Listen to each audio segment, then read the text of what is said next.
Yo soy lo que la palabra de Dios dice que yo soy. Yo tengo lo que la palabra de Dios dice que yo tengo. Yo puedo hacer lo que la palabra de Dios dice que yo puedo hacer. Diga conmigo, este libro es Dios hablando conmigo. Y hoy seré transformado, cambiado, renovado por el poder de su palabra. Y nunca más volveré a ser el mismo. Amén.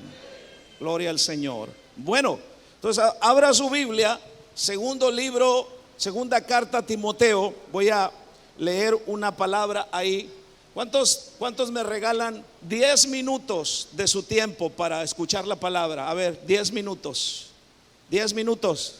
10 minutos. 10 minutos. Bueno, entonces tengo 10, 20, 30, una hora 10, una hora 20, ¿no? Ya. ¿Quién más me regala 10 minutos acá?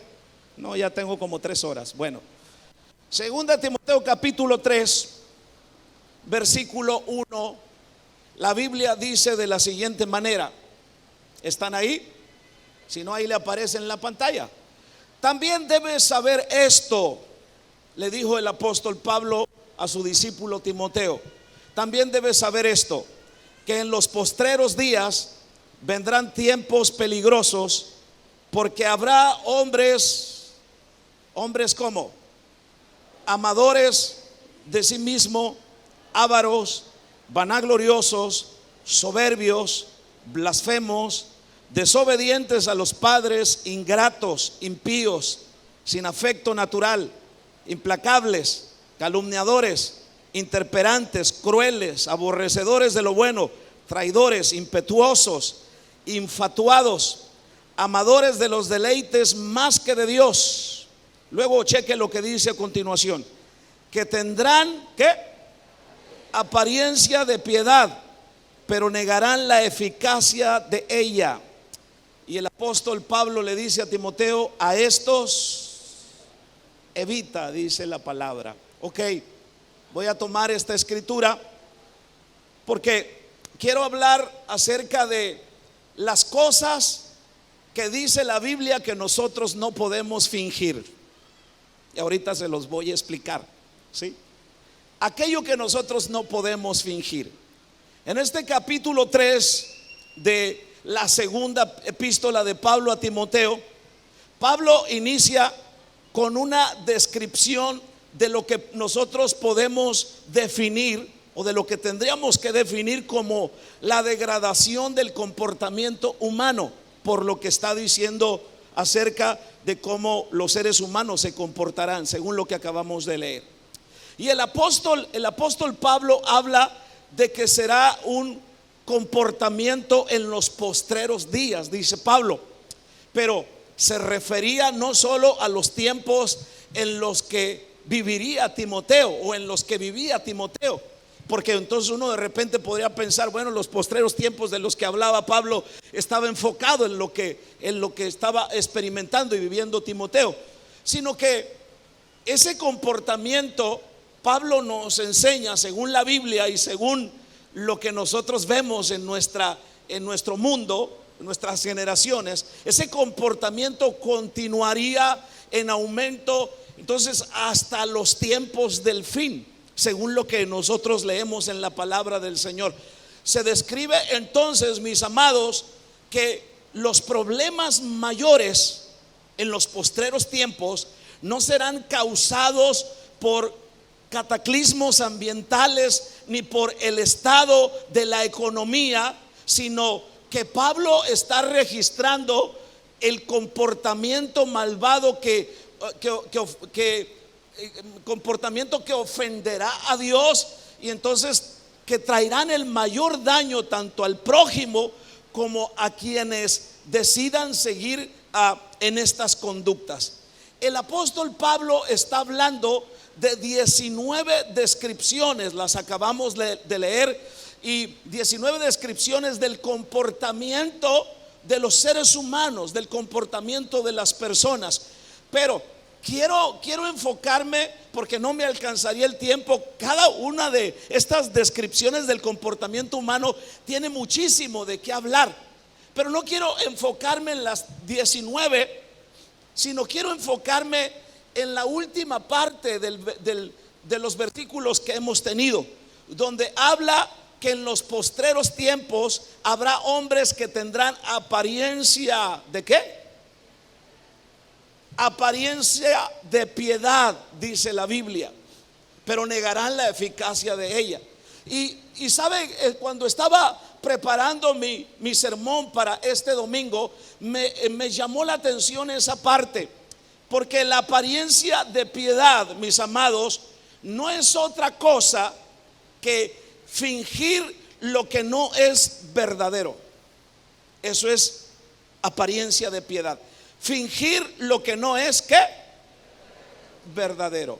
Es por esa razón que yo quiero hablarles a ustedes esta mañana acerca de lo que la Biblia dice que nosotros no podemos fingir. ¿Están aquí conmigo? Fingir lo que no es verdadero, o como muchos llamarían, actuar con hipocresía. ¿Sí? Actuar con hipocresía. La piedad, según lo que dice la Biblia, se conoce como la devoción, se conoce como la entrega a Dios. Cuando ustedes quieren saber qué es piedad, entonces tienen que saber que significa devoción o entrega a Dios. Jesús reprendió muchas veces a la gente que manifestaba o que quería mostrar piedad, pero que realmente no era piadosa, que realmente no tenía esa devoción al Señor. Jesús, por ejemplo, identificó este problema en los religiosos de su tiempo. Según Mateo 23, 27 al 28, dice la Biblia que él dijo: ay de vosotros, escribas y fariseos. Y les dijo: hipócritas. ¿Cómo les dijo? Está bueno eso, ¿va? Está bueno eso, ¿va? Hipócritas.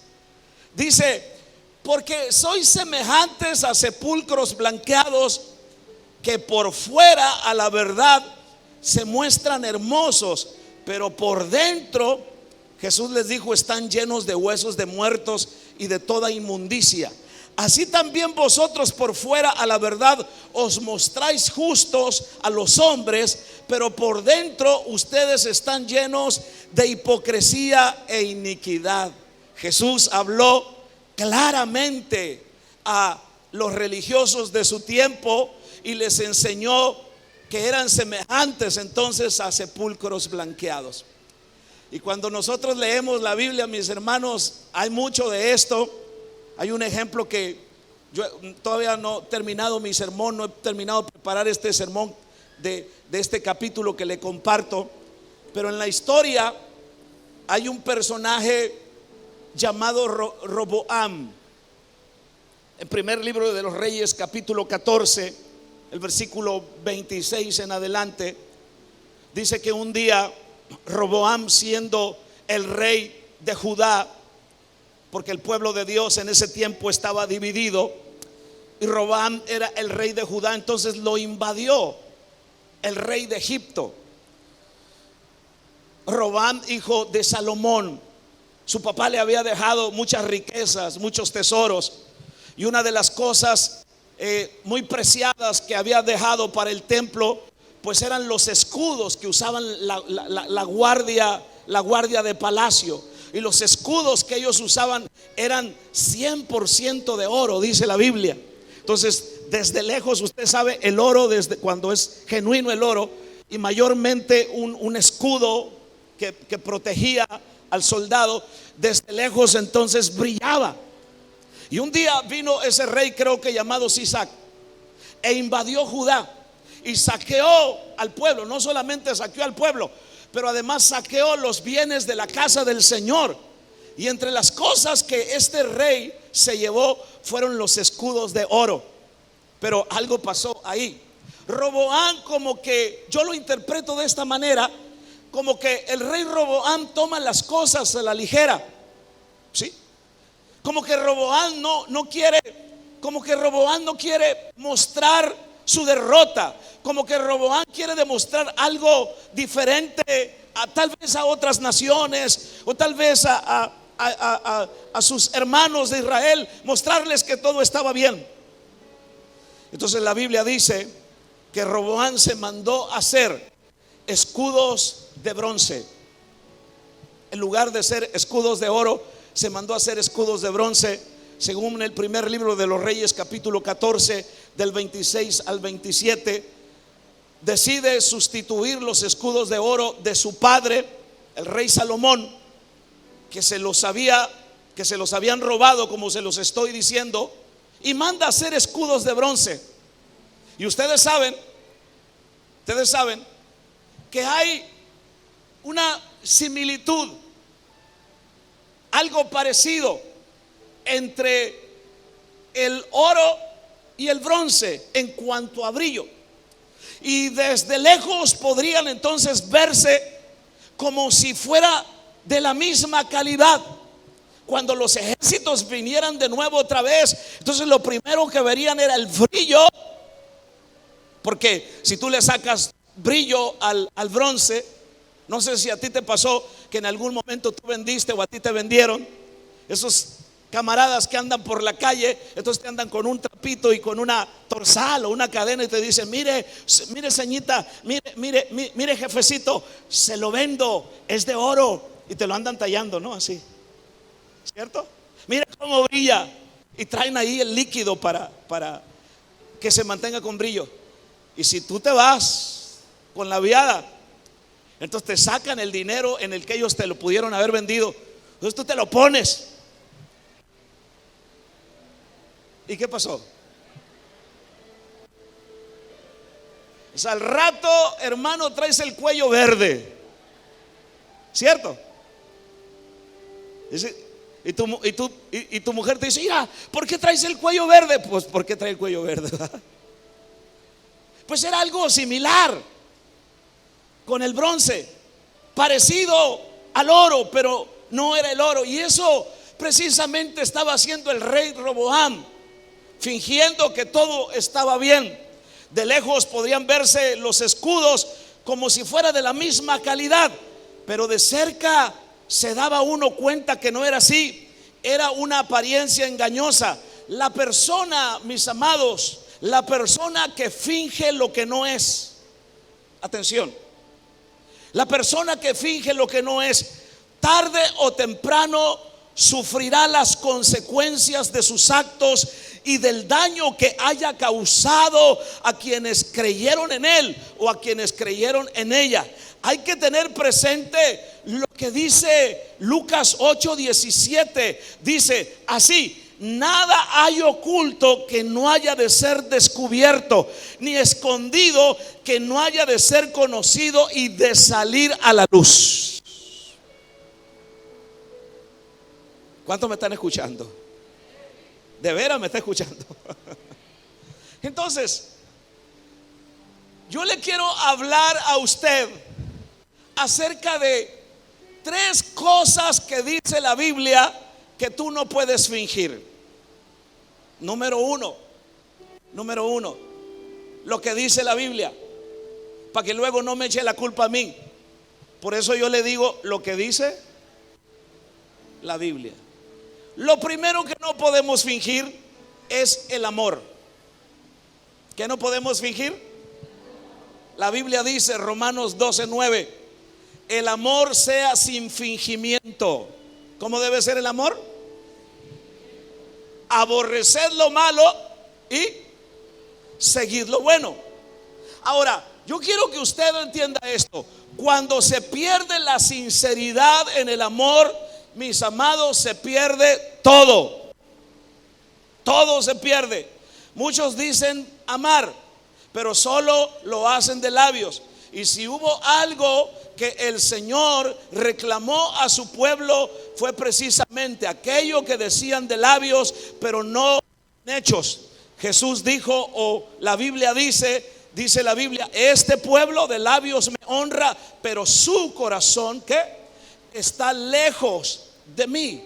La Biblia dice, en la carta de Santiago dice, si tú ves a tu hermano que tiene necesidad, si tú ves a tu hermano que tiene frío, entonces no le das una cobija. Si tú ves a tu hermano que tiene hambre y no le suples, si tú ves a tu hermano que está en una necesidad y no le ayudas, ¿de qué le sirve a tu hermano que tú le digas, ay hermano, cómo te amo? No, el amor se demuestra ¿en qué?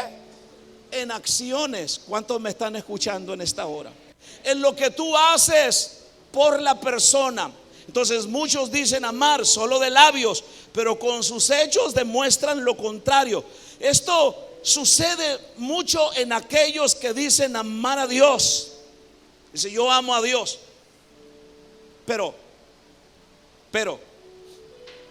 si algo te enseña la Biblia, si algo te demuestra la Biblia, escuche bien, si algo te revela la Biblia, es quién es Dios, ¿cierto? Dios en su infinito amor hacia nosotros, entonces dejó parte de su pensamiento para nosotros, escrito a través de diferentes hombres en diferentes etapas, con diferente cultura, diferente manera de ser. Entonces lo plasmó aquí. Se nos dio la Biblia para que entonces nosotros conociéramos a Dios. ¿Y cómo yo puedo decir que amo a Dios si no leo la Biblia? Si no leo la Biblia, entonces no conozco al Dios que digo que yo amo. ¿Me están entendiendo? Yo amo a Dios, pero no conoces lo que dice la Biblia, no obedeces sus mandamientos. Entonces, ¿qué tipo de amor es este? Esto se llama, mis hermanos, esto se llama amor de palabra, amor de boca, que en síntesis es hipocresía o es amor fingido. Están muy serios, pero se lo tengo que decir. Ahora, ¿de qué sirve? Un ejemplo, ¿de qué sirve que un hombre le diga a su esposa que la ama, y luego cuando llega la quincena o cuando llega la semana, ese hombre que le dijo a su esposa todos los días en la mañana, mi amor, cómo te amo, le da un beso y entonces va a trabajar? Entonces cuando llega la quincena, el hombre, en lugar de irse a la Walmart, en lugar de irse al supermercado, entonces el hombre se va a la cantina, entonces el hombre se va al antro, se gasta todo el dinero y llega a la casa borracho y le dice a su esposa, mi amor, te amo. ¿Eso es amor? El que dice con su boca algo, pero con sus hechos demuestra lo contrario, es un hipócrita, es un amor fingido. Y la Biblia dice que estos no son parte del reino de los cielos. Ahora, déjeme contarle un poquito de dónde viene la palabra hipócrita. Qué feo se escucha, ¿verdad? Qué feo se escucha. En la cultura grecorromana se empezó a usar esta palabra. Cuenta la historia que en la antigüedad existió un hombre llamado Hipócrates. Diga conmigo, Hipócrates. Hipócrates fue el organizador del teatro. Y usted conoce la imagen de una máscara sonriente, porque estamos en un puerto donde el carnaval es cada febrero. Entonces se usan máscaras y todo eso, ¿cierto? ¿Están aquí conmigo? Una máscara sonriente y una máscara triste. Y entonces eso lo introdujo este hombre llamado Hipócrates, y le dio su nombre a los actores, que los actores en ese tiempo se llamaban hipócritas. De ahí viene la palabra hipócrita. Un actor en la antigüedad era alguien que usaba una máscara y representaba un papel con el objetivo de convencer a otro o a la audiencia. Justamente un buen actor, un buen hipócrita, según la historia, es el que convence al otro de lo que él dice, de su filosofía, de lo que él piensa, de su actuar. ¿Cierto? ¿Están aquí conmigo?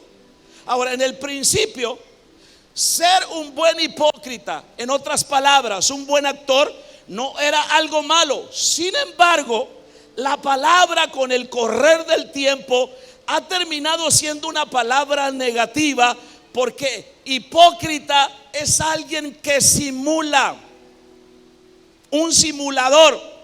Decirle hoy a alguien, hey, tú eres un hipócrita, ya no vuelve a la iglesia, porque le dije que era un hipócrita. ¡Ay!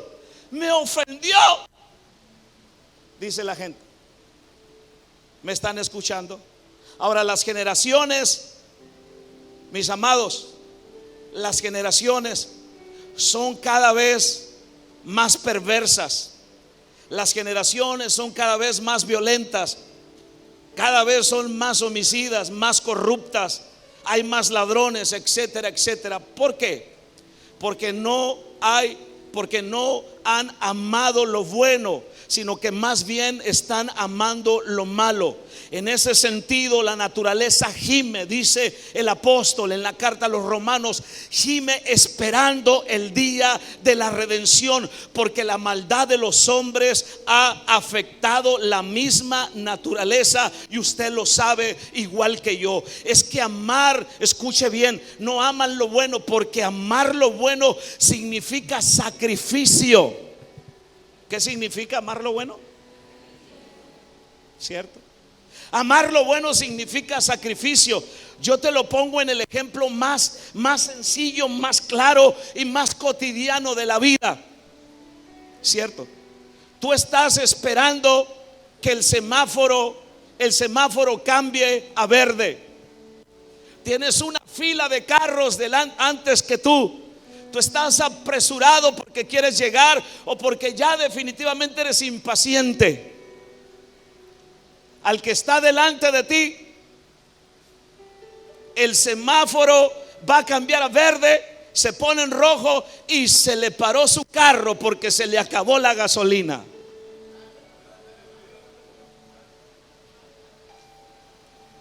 ¿Cuántos están aquí?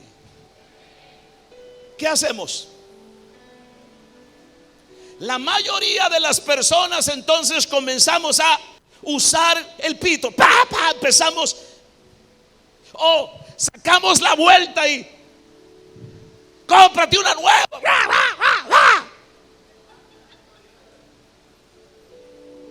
¿Me están escuchando?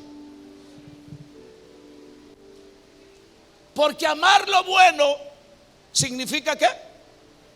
Sacrificio. Amar lo bueno significa entregar.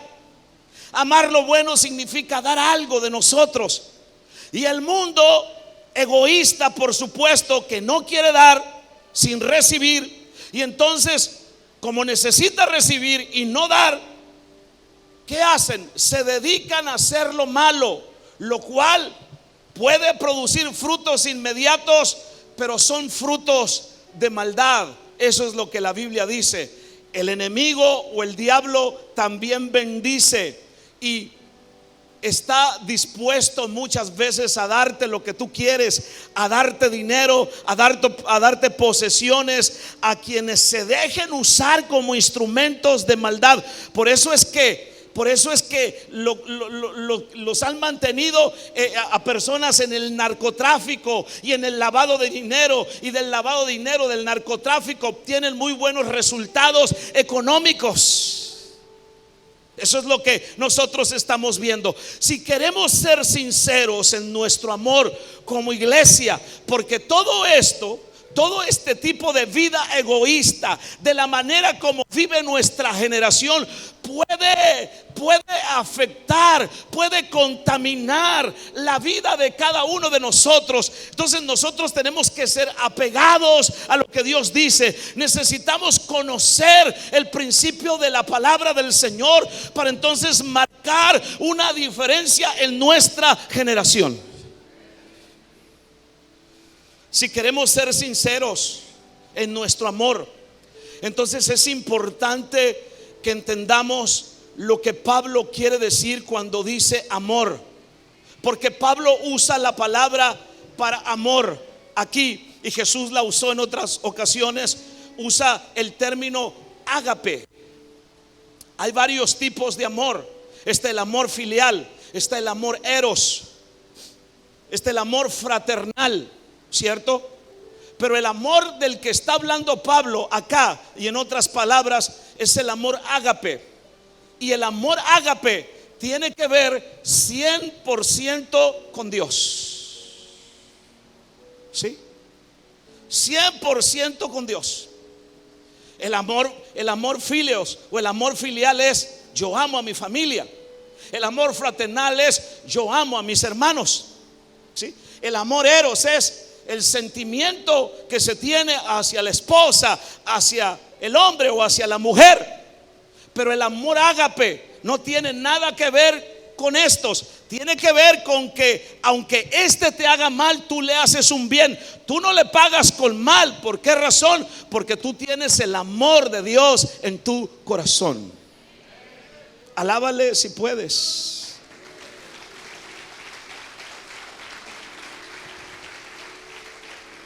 Entonces Pablo usa la palabra ágape, que significa buena voluntad, significa benevolencia, significa deleite voluntario en el objeto del amor. Si nosotros queremos saber lo que es el amor ágape, ¿están aquí conmigo? Quiero que busques lo que dice la Biblia. Primera a los Corintios capítulo 13.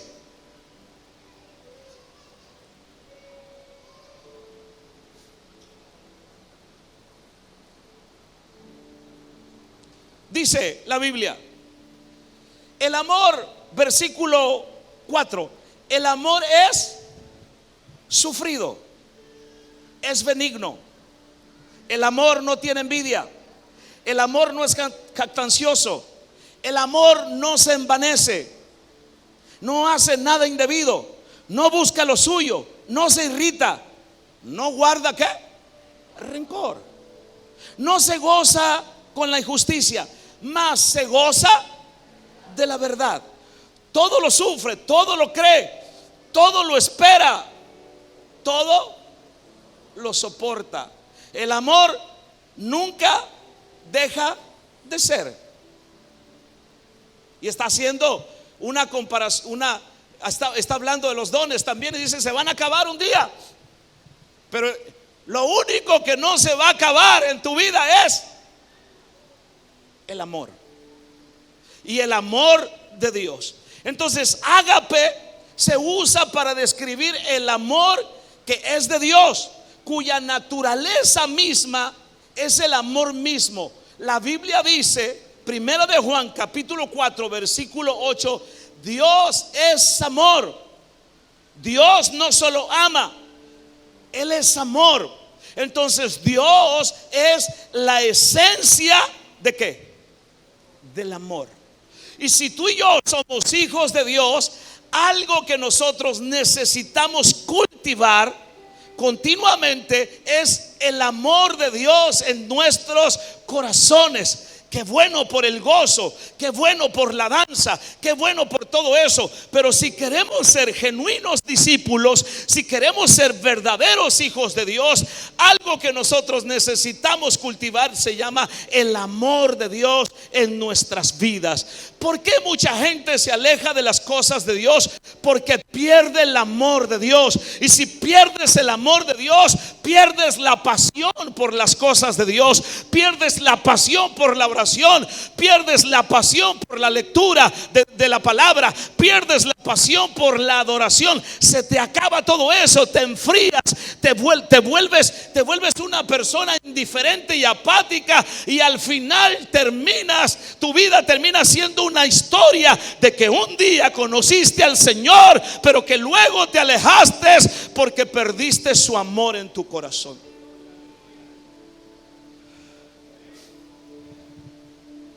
Pero el amor ágape siempre se muestra por lo que hace. Por ejemplo, la cruz donde Jesús fue crucificado por nuestros pecados nos muestra más claramente cómo es el amor de Dios. Pablo dice, Efesios 2 del 4 al 5, pero Dios, que es rico en misericordia, por su gran amor con que nos amó, aun estando nosotros muertos en pecado, nos dio vida juntamente con Cristo. Por gracia sois salvos, dice la Biblia. Quiere decir que el amor ágape modelado por Cristo no se basa en un sentimiento, más bien es un acto determinado de la voluntad, una resolución alegre de poner el bienestar de los demás por encima del mío. Yo veo por los demás antes que por mí. Entonces la Biblia dice que Dios entregó a su Hijo, mostró su amor por mí, mostró su amor por ti, entregando a su Hijo en la cruz. Por eso el corazón de la Biblia es San Juan 3:16, que todo mundo debe conocerlo. Dios amó de tal manera al mundo, de tal manera, quiere decir que no hay un límite del amor de Dios hacia ti, hacia mí, hacia la humanidad. Dios amó de tal manera que dio a su Hijo unigénito, para que todo aquel que en Él cree no se pierda, pero que tenga vida eterna. Alabado sea su nombre para siempre.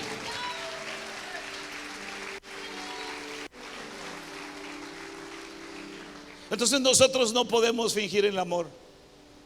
No hay peor cosa que vivir con una mujer que finge amarte. No hay peor cosa que vivir con un hombre, mujer que finge amarte. ¿Cierto? Tarde que temprano esa hipocresía, ese fingimiento se va a revelar y se va a demostrar realmente quién es él o quién es ella. Pero hay un segundo principio que yo les enseño acerca de lo que no podemos fingir. Lo primero, no podemos fingir ¿qué? El amor. Número 2, no podemos fingir la fe en Dios. Número 2, segunda Timoteo capítulo 1 versículo 5, dice el apóstol Pablo, trayendo a la memoria la fe no fingida que hay en ti, le dijo Pablo otra vez a su discípulo Timoteo, la fe no fingida que hay en ti, la cual habitó primero ¿en quién? En tu abuela Loida y en tu madre Unice. Y estoy seguro, ¿qué le dijo? Que también está en ti. La expresión de la que está hablando Pablo acá, fe no fingida, quiere decir otra vez, fe no hipócrita.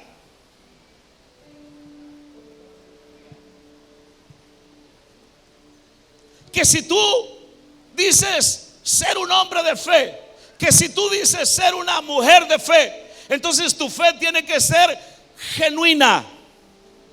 No hay peor cosa que cuando uno compra cosas supuestamente con una marca reconocida y luego que esa marca reconocida te salga algo barato.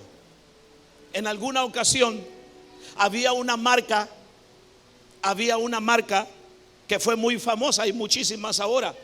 No sé cuántos de ustedes usaron la marca Docker. Levánteme la mano, ¿quién usó la marca Docker? Todavía se usa, ya no está. ¿Y los demás que usan? ¿Pura Saga o qué? que las nuevas generaciones dicen, ¿qué es eso de Docker? Yo puro, ¿qué? ¿Puro qué? Puro gas, puro, no sé qué rollo con eso, ¿no?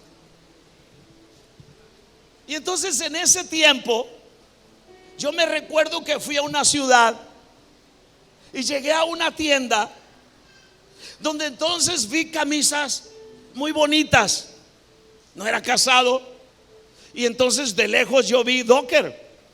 Ay, me gusta esta camisa, la compré, se me hizo barata. Y yo dije, ¿tan barata una camisa de esta marca?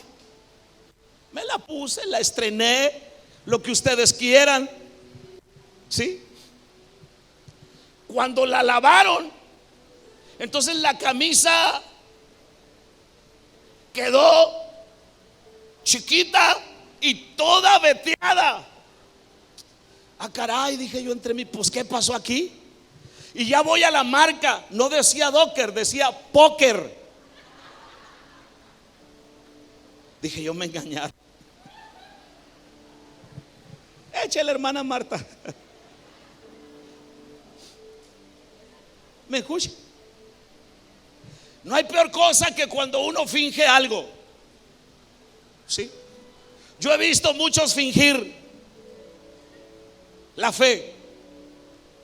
Los he visto con una Biblia así de grande como este atril. ¿Sí? Van donde entonces el endemoniado, o van donde entonces el enfermo, y gritan el nombre de Jesús y hablan el nombre de Jesús y aplican los 7 derramamientos de la sangre y hablan los versículos bíblicos, pero no pasó nada. ¿Sí? Le sucede como aquel que entonces les hablaron y les dijeron, hermano, mi hijo está endemoniado, por favor venga, ayúdenos, hay un problema fuerte en la casa. ¿Y cómo está, hermano? Pues aquí lo tenemos amarrado en la cama. Ok. Se puso de acuerdo con el otro hermano. Él le dijo, oye, vamos, ¿no? Temprano en la mañana, a este día, y luego iban a ir al próximo. Él le dijo, nos ponemos a ayunar. Sale, le dijo, nos ponemos a ayunar y oramos para ese espíritu. Y usted sabe, ¿no? Va a salir en el nombre de Jesús. Otro día llegó el hermano y con el que se había puesto de acuerdo llegó más tarde, y el hermano ya estaba en la casa lidiando con el endemoniado. Cuando el hermano llegó, el otro hermano llegó, el ayudante, y se paró a la entrada de la puerta de la recámara para orar. Lo primero que hizo el endemoniado fue voltear y verlo, y le dijo, ¿no dijeron que en ayuno? Y ya te comiste tus 2 huevitos con chilaquiles, le dijo.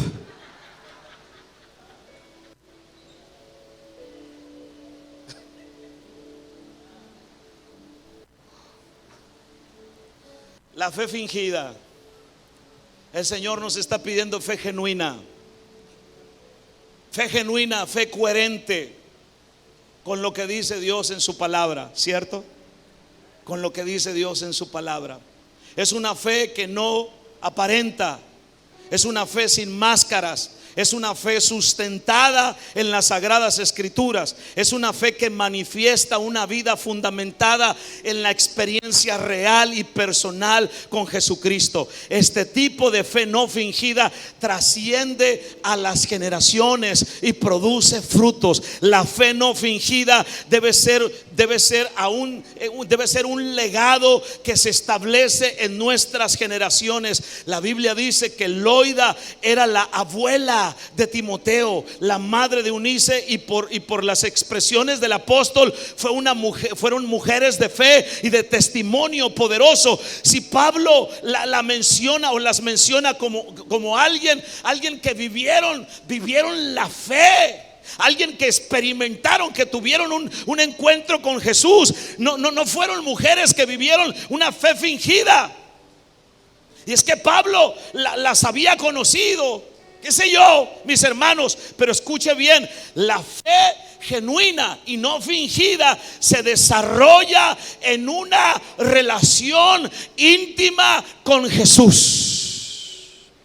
Y tú tendrás muchos sueños, y tú tendrás muchos anhelos, y tú quieres casarte, y tú quieres terminar tu carrera, y tú quieres hacer muchas cosas en la vida. Pero escúchalo bien, cuando tú tienes una fe genuina, cuando tú tienes una fe fundamentada en la verdad de la palabra, fundamentada en el Señor Jesucristo, escúchalo bien, para ti primero está la voluntad de Dios, para ti primero está hacer lo que Dios dice. Es cierto, quieres casarte, es cierto, quieres cumplir tus sueños, pero antes que eso, tú aceptas lo que Dios dice para tu vida. Bendito sea el nombre del Señor para siempre. Tú no le juegas, tú no tienes una fe fingida, tú eres real y genuino en lo que le crees a Dios.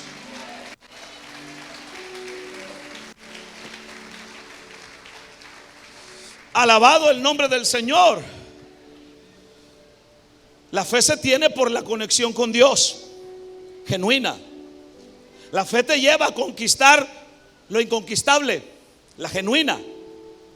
Te lleva a alcanzar lo inalcanzable, para que las obras de Dios sean hechas en ti y por medio de ti, con el propósito de glorificarle a Él. Esta fe bíblica, la fe no fingida, te mueve a conquistar reinos, como dice Hebreos 11, 33 al 34, hacer justicia, alcanzar promesas, a tapar bocas de leones, a sofocar la violencia del fuego, a escapar del filo de la espada, a sacar fuerzas de la debilidad, a hacerte poderoso en batalla y a poner en fuga a los ejércitos extranjeros. Porque toda la gente de la que nos habla el capítulo 11 de Hebreos, que es el capítulo de los héroes de la fe, eran gente como tú y como yo. Eran débiles, se enfermaban, envejecieron. Escúchalo bien, pero algo que no envejeció, algo que no se enfermó en ellos, fue la fe que tenían en el Señor. ¿Y por qué hicieron todo lo que hicieron? Porque tenían una genuina, real relación con Dios a través de su Hijo Jesucristo. Bendito sea su nombre para siempre. El que finge la fe a la primera prueba, el que finge la fe a la primera proposición que tenga, el que finge la fe a lo primero que le ofrezcan, se va a ir de boca sobre eso, porque no tiene una fe fundamentada en Jesús, no tiene una fe fundamentada en la relación con el Padre, en la relación con el Hijo, en la relación con el Espíritu Santo. ¿Cuántos me están escuchando en esta hora?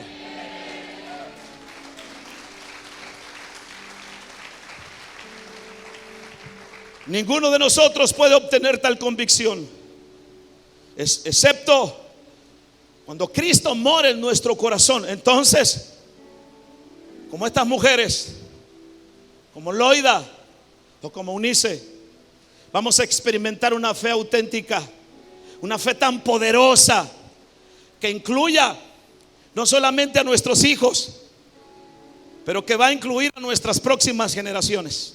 ¿Cuántos me están escuchando? Como le sucedió a Loida y como le sucedió a su nieto Timoteo. Pero fingir la fe implica vivir en una pretensión religiosa falsa. ¿Y sabe lo que sucede con eso?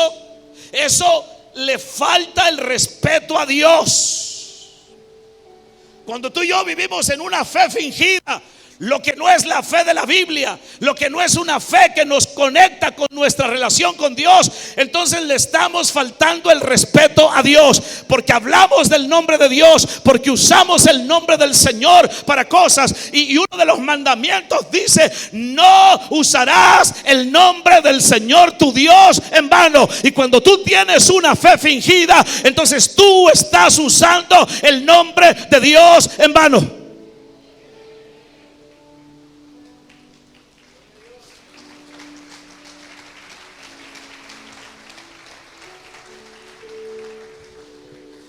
Gloria al nombre del Señor. Pero ¿cómo haces diferencia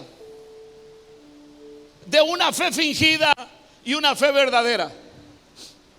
¿Cómo marcamos diferencia? La fe fingida se evidencia en la manera de cómo tú te relacionas con Dios. Escuche, todavía vemos a Dios lejano.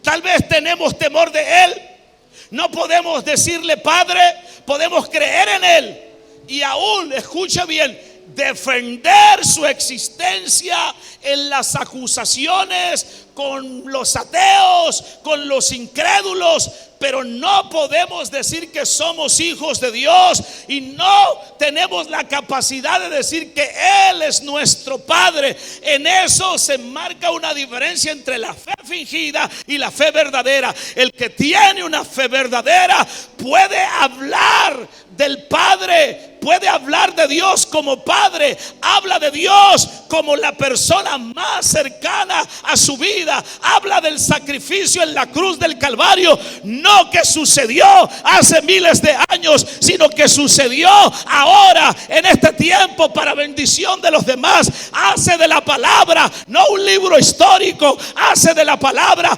algo real para su vida, la vive, la cree, la practica, la comparte, la sueña, la canta, la habla. Alabado sea el nombre del Señor para siempre.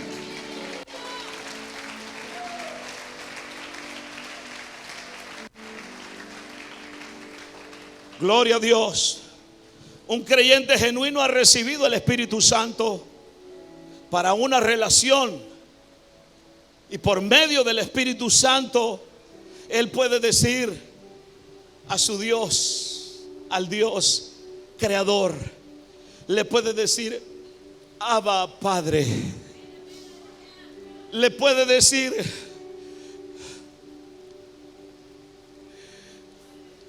en su vida devocional, papito lindo.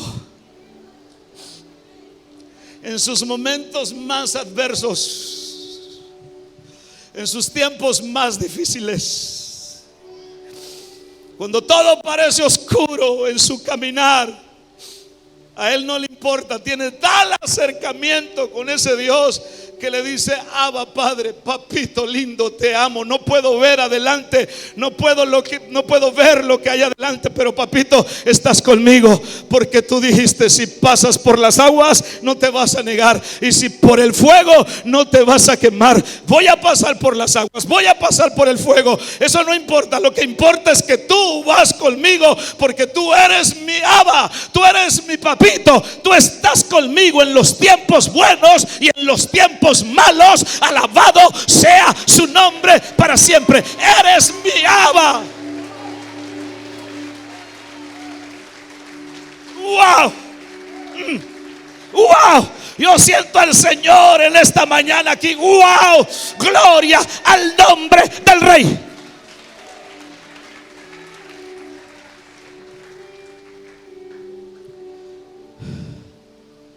Así que quien conoce a Dios de esa manera se goza en el hecho de ser un hijo de Dios y puede reconocer al Espíritu Santo dentro de él, guiándole, consolándole y enseñándole. Pero ¿cómo más es la fe fingida? ¿Sabes cómo más es? Desconoce a Jesucristo. El que tiene una fe fingida desconoce a Jesucristo. El que tiene una fe fingida habla de Dios, pero no de Jesucristo. Muchos hablan de Dios en sentido general. Ve a la calle y pregúntale a la gente si creen en Dios, y dicen sí, creo en Dios.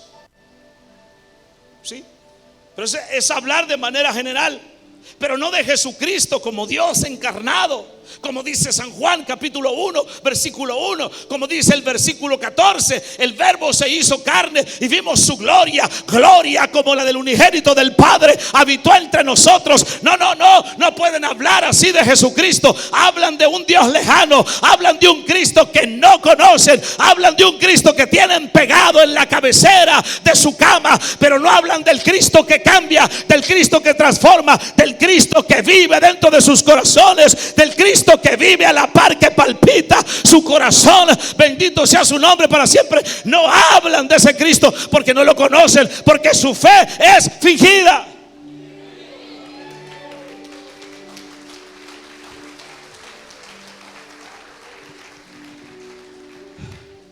Alguien que vive una fe fingida se basa en la herencia, no en la conversión. La fe fingida es una herencia cultural para ellos. Es la religión de los padres. es parte de la cultura de la familia o del entorno, pero no de su experiencia individual.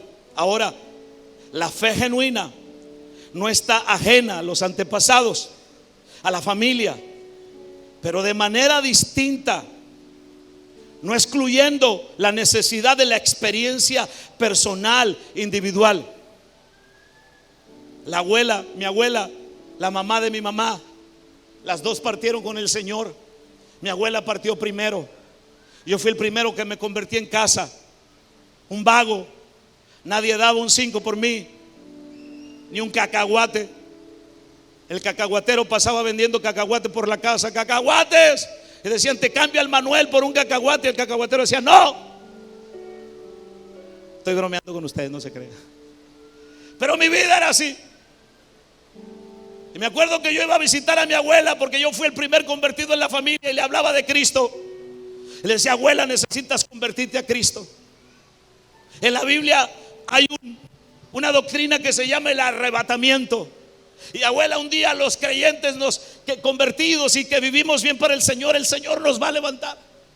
Mi abuela era bien tradicionalista y ella adoraba a su ídolo. Y yo insistía y me decía: ya me hartaste. Porque mi abuela era bien expresiva. Aquí está Olivia, es mi prima, ella sabe que así. Aquí está mi hermano y mi cuñada. Y luego decía: pues ya. Cuando suceda eso que dices tú, me agarro de tus patas y me voy contigo, me decía. Así se expresaba mi abuela. Pero ojalá que así fuera, ¿cierto? Ojalá que así fuera, que así se salvaran nuestros familiares, que así libraran nuestros familiares el infierno. Pero no es así. No se hereda la fe, se experimenta, se vive. ¿Sí? Nuestros hijos tienen la bendición de ser influenciados por la fe que nosotros tenemos como padres. Mis hijos, que saben de lo que yo viví, mis hijos no saben de nada. Isaac estaba ministrando aquí, él no conoce otro estilo de vida que lo que viste hacer aquí a Isaac.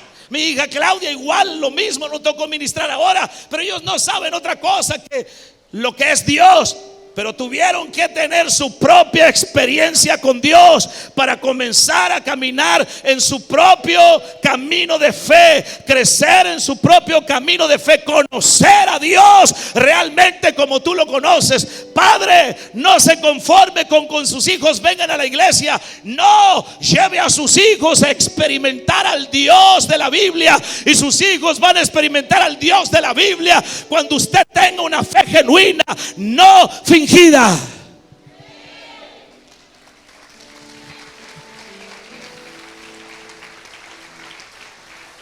Aleluya. Déjeme aterrizar con este mensaje y decirle el tercer principio de lo que nosotros no podemos fingir según la Biblia. Lo tercero que no podemos fingir es la conversión. ¿Qué no podemos fingir?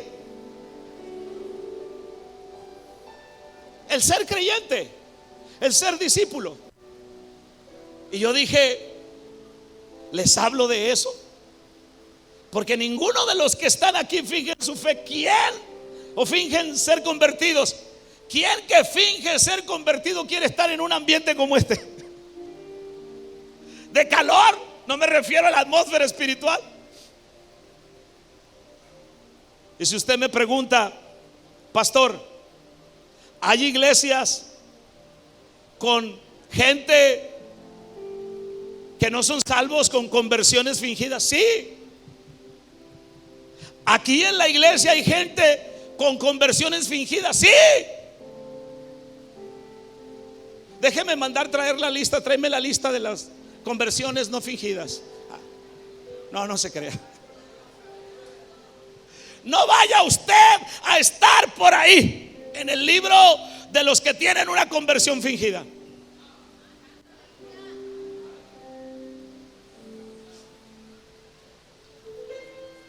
No lo creo. Pero hay un hombre en la Biblia, capítulo 8, del libro de los Hechos. Estoy gastando los 30 minutos que me dieron los hermanos acá, me faltan los 40 que me dieron los de acá.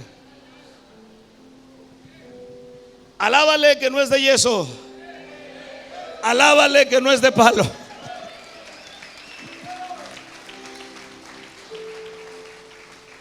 En el capítulo 8 del libro de los Hechos sucede un avivamiento. Bueno, después de lo que hizo Saulo de Tarso, el versículo 4, Felipe es llevado a Samaria y predica en Samaria y Dios lo está usando poderosamente. Pero el versículo 9 dice que Samaria estaba controlado por la magia, por la brujería, por la hechicería. Y había un hombre ahí llamado Simón el mago. ¿Sí? Simón el mago tenía engañada a toda la gente de Samaria. ¿Cuántos me están escuchando? Y cuando Felipe está predicando en Samaria y están sucediendo señales y están sucediendo maravillas, entonces el mago, Simón el mago, aparentemente se convierte a Cristo. Y ahorita le voy a explicar eso. Él supuestamente había creído y hasta se bautizó. ¿Cuántos están aquí? Se bautizó. ¿Sí? Es más, estaba siempre con Felipe, el diácono, dice la Biblia, que Dios había usado para predicarle. Pero luego se descubre que era una falsedad. ¿Por qué? Porque cuando vienen los apóstoles, porque miran el avivamiento que está viendo en Samaria, y vienen los apóstoles para orar por los convertidos, y los convertidos comienzan a recibir el bautismo en el Espíritu Santo, y comienza a haber tal avivamiento. Entonces Simón el mago ve todo eso y dice: yo quiero ese poder. ¿Cuánto necesito para comprarte ese poder? Dice Simón el mago. ¿Cuántos están aquí en esta hora? Pero luego se descubre entonces que era una falsedad, porque pretende comprar el poder del Espíritu Santo para su propio engrandecimiento. ¿Y qué dice la Biblia que le dijo Pedro? Según los versículos 21 al 23, le dijo Pedro: no tienes tu parte ni suerte en este asunto, porque tu corazón, ¿qué? No es recto delante de Dios. Ahora, algo que debemos aclarar en este momento es: ¿por qué el apóstol Pedro reaccionó de tal manera ante la petición de Simón el mago de que se le venda el don del Espíritu Santo? Y la respuesta nos las da el versículo 23, 21 al 23. Pedro le dice: arrepiéntete pues de toda esta tu maldad y ruega a Dios si quizás te sea perdonado el pensamiento de tu corazón. Y le dice la condición en la que él vive. No es la condición de un convertido. Le dice: porque en hiel de amargura y en prisión de maldad, ¿qué? Veo que estás. Oye, alguien que se ha convertido a Cristo no puede fingir la salvación. Alguien que se ha convertido a Cristo proclama por los vientos, proclama por todas partes lo que a él o a ella le ha sucedido. Alguien que se ha convertido, que tiene una conversión genuina, escúchelo bien, dentro de él dentro de ella no habita la amargura, no habita el resentimiento, no habita la maldad. Es cierto que tenemos una naturaleza con tendencia al pecado, pero hay una nueva naturaleza dentro de nosotros, la naturaleza de Cristo, que quiere gemir o que gime por más de Dios, que clama por ser parecido más al carácter de Cristo. Y este hombre supuestamente convertido estaba en hiel de amargura. ¿Están aquí o se me fueron?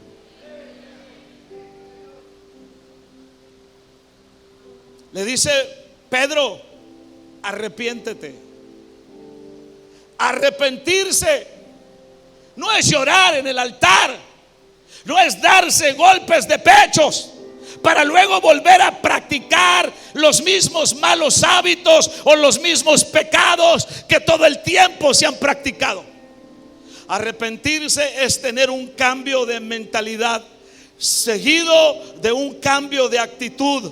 También es sentir un dolor profundo por haberle fallado a Dios y a los hombres, y tener la convicción de no volver a hacer aquello, exactamente como sucedió con el hijo pródigo cuando estaba comiendo de los alimentos de los cerdos. Él dijo: voy a volver a la casa de mi padre, voy a decirle a mi padre: he pecado contra el cielo y contra ti.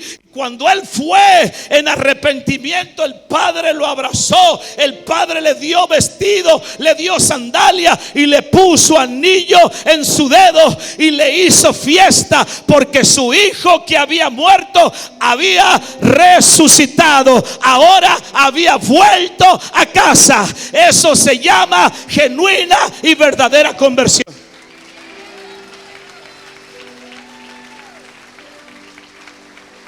Déjame decirte algo. Cuando tú realmente te has convertido a Cristo, tú quieres decirle a todo el mundo lo que te pasó. Otros vienen a Cristo por tu causa, pero si desde que supuestamente tú te convertiste, no te has ganado ni siquiera una persona, una, para que lo vean en YouTube, una persona, tienes que pensar muy seriamente en lo que supuestamente a ti te ha sucedido en cuanto a tener un encuentro con Cristo.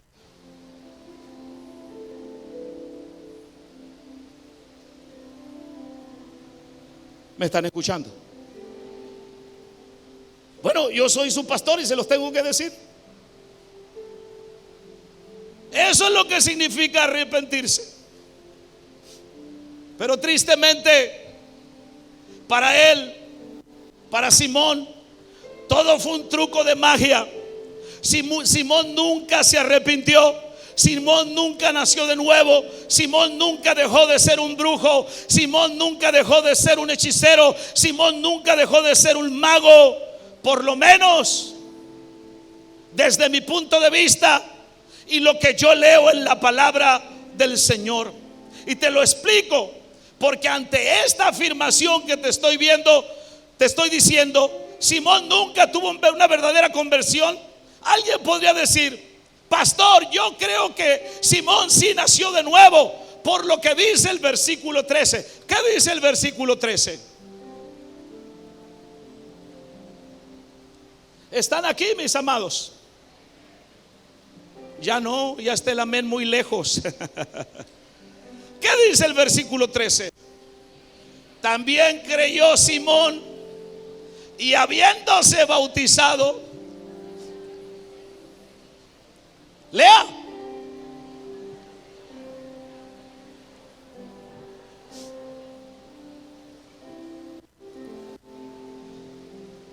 Dice creyó.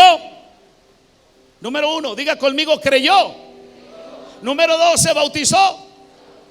Y número 3, estaba siempre ¿con quién? Con Felipe.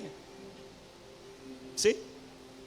Ahora, esto es muy bueno, Muy buen argumento para decir que Simón se convirtió. Pero vamos a analizar esos 3 puntos. Creyó. Número 2. Se bautizó. Número 3. Simón creyó. La Biblia nos dice que Simón creyó en Cristo porque Felipe predicó. Pero parece ser que este creer por las prácticas de Simón, este creer fue muy parecido a lo que dice Santiago capítulo 2 versículo 9. El Señor dijo: ¿tú crees que Dios es uno? Bien haces. También, ¿qué? Los demonios, ¿qué? Creen y ellos tiemblan. Quiero que me entiendas un poquito esto. ¿Tú crees que Dios es uno? Está bien. También los demonios creen y tiemblan. Entonces hay mucha gente que tiene fe de demonios, igual que los demonios, que creen igual que los demonios. ¿Los demonios se convierten? No. ¿Hay un destino para ellos? Sí, de condenación. Entonces esa era la fe de Felipe, una fe cualquiera. Tú le preguntas a la gente allá afuera: ¿crees en Cristo? Y la gente dice: sí, creo en Cristo. Pero siguen ¿qué? Practicando lo mismo que han practicado toda la Biblia. El que dice que cree en Cristo, entonces lo que quiere hacer es agradarle a Él, es vivir como Él, es hacer lo que la Biblia dice que tiene que hacer. Y Simón no estaba viviendo de esa manera. Simón estaba ahí porque quería tener lo que los apóstoles estaban compartiendo a la iglesia. Simón ahora se hacía llamar cristiano y decía que sus prácticas mágicas habían quedado atrás. Bueno, al menos eso lo podemos deducir por lo que leemos. Respecto a Jesucristo enseñó, les digo, o Jesús enseñó y dijo esto. Jesús dijo: no todo el que me dice, ¿cómo? Señor, Señor, entrará en el reino de los cielos, sino el que ¿qué? El que hace la voluntad de mi Padre. ¿Me entienden? Entonces hay que creer, pero no hay que creer como creen los demonios. Hay que creer y hacer la voluntad del Padre. Eso es el fruto de la conversión. Pero luego, ¿qué más dice con Simón? Se bautizó. ¿Qué hizo Simón? Hay gente que yo he visto que se emociona y se bautiza. Yo me quiero bautizar, yo me quiero bautizar. Y ok, la bautizamos. Pero entonces, ¿qué hacemos? Metemos un demonio seco al agua y sacamos un demonio remojado. Porque la persona no está dando frutos de conversión, de arrepentimiento. El bautismo nos salva. Eso es lo que dice la Biblia. Uno se bautiza porque ya antes uno se ha convertido. Uno ha decidido dejar el mundo, dejar de vivir como vive el mundo, y uno ha decidido vivir como dice Dios en su palabra. Yo estaba leyendo algo que me llamó mucho la atención.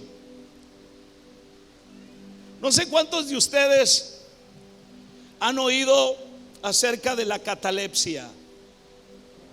Levánteme su mano si ha oído acerca de la catalepsia. Pocos. La catalepsia, dicen los que saben, es un trastorno repentino en el sistema nervioso, en el cual parecería que una persona se encuentra muerta, pero realmente está viva. Dicen que el individuo pierde la conciencia que su cuerpo se pone rígido y que no responde a estímulos. La respiración y el pulso se vuelve muy lento y que la piel entonces se les pone pálida.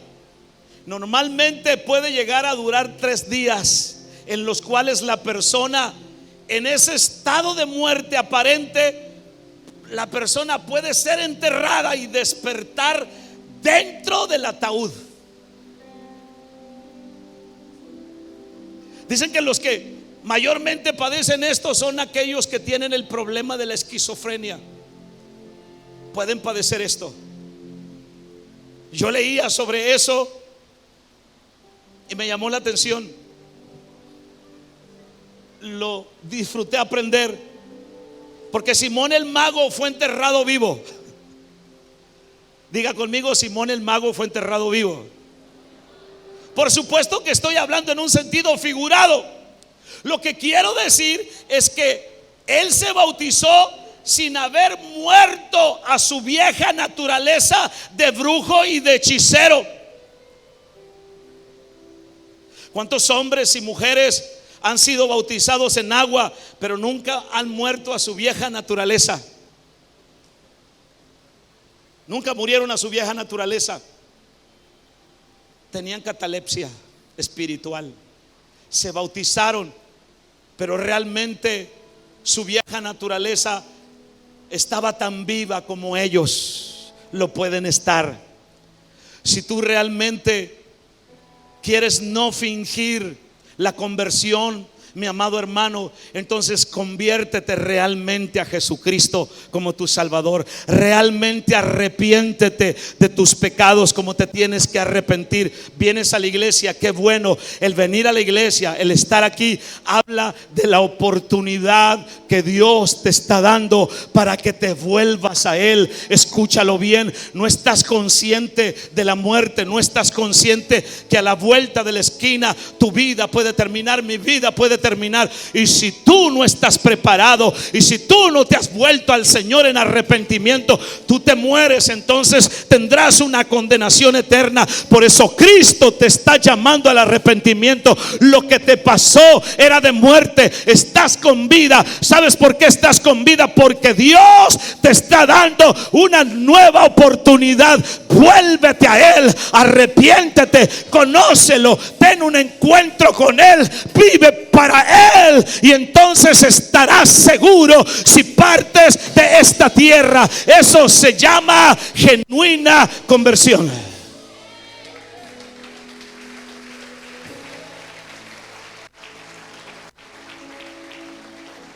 Felipe estaba siempre con Simón. En este texto, en el original, dice: no se despegaba de Felipe. Donde Felipe iba, Simón también lo hacía, pero no para aprender del evangelio, sino porque estaba interesado en sus poderes. Porque Simón el mago nunca antes había visto tal poder. Dice el versículo 7 de Hechos 8: porque de muchos que tenían espíritus inmundos salían estos dando grandes voces, y muchos paralíticos y cojos eran sanados. Simón estaba atónito con lo que veía, y de alguna manera pensaba que al hacerse seguidor de Felipe y de participar su bautismo, lo haría obtener aquel gran poder que era mucho mayor que el suyo. Y el mismo pensamiento de Simón el mago es el que hay en muchas iglesias.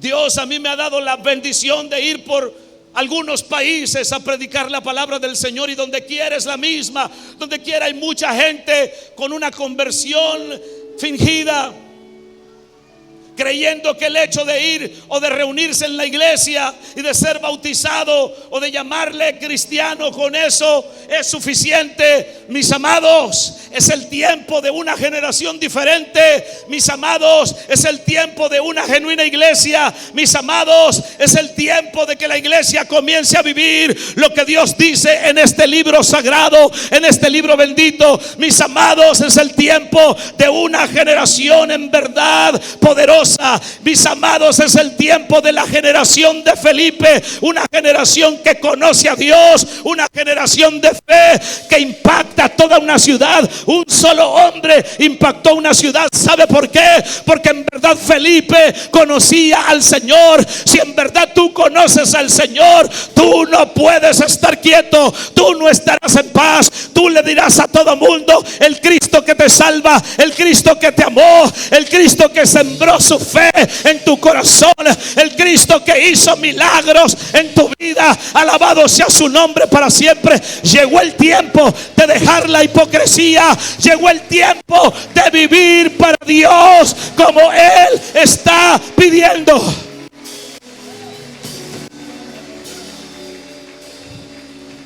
Vienes a la iglesia, está bien, pero no me haces un favor a mí al venir a la iglesia, te haces un favor a ti. Y si yo te predico de esta manera es porque te amo y es porque quiero que tengas un encuentro real y genuino con Dios. Alaba su nombre, alábalo.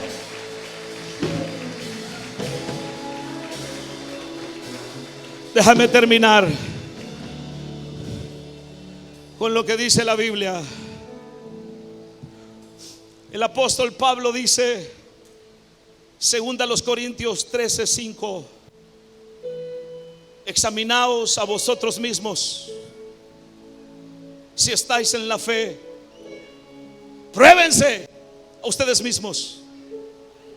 O no conocéis, o no os conocéis a vosotros mismos, que Jesucristo está en vosotros, a menos que estén reprobados. Todas las empresas, todos los negocios, ¿cierto, Raúl? De cuando en cuando hacen un inventario, ¿cierto? De lo que han vendido, de lo que les falta, si tienen que comprar mercancía y todo esto.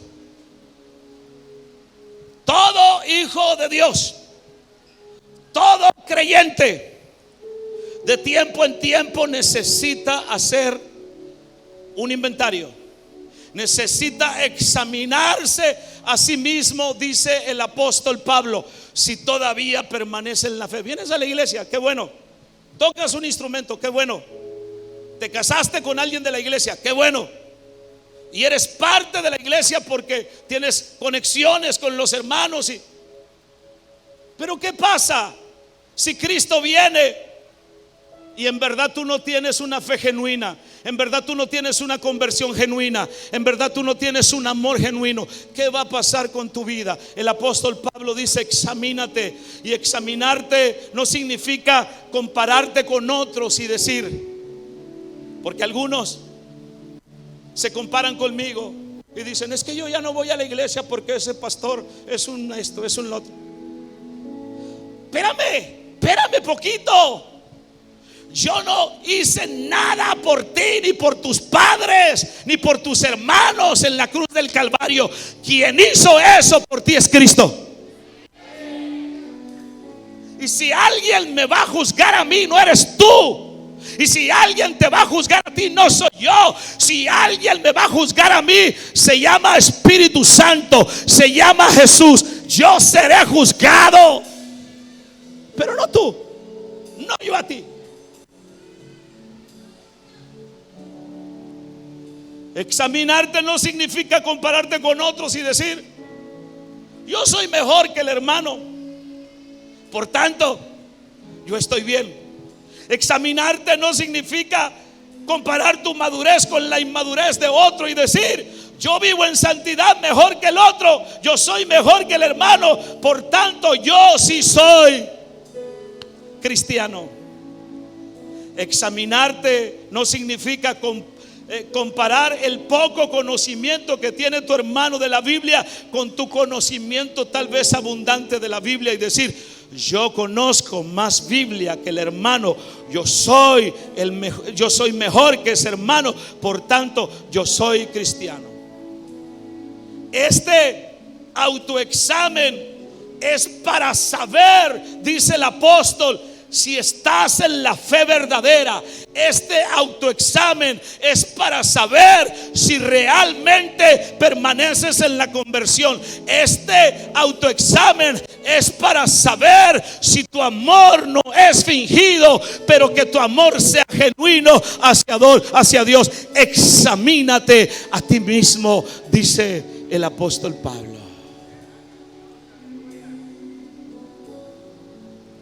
¿Están aquí? Cierra tus ojos ahí donde estás.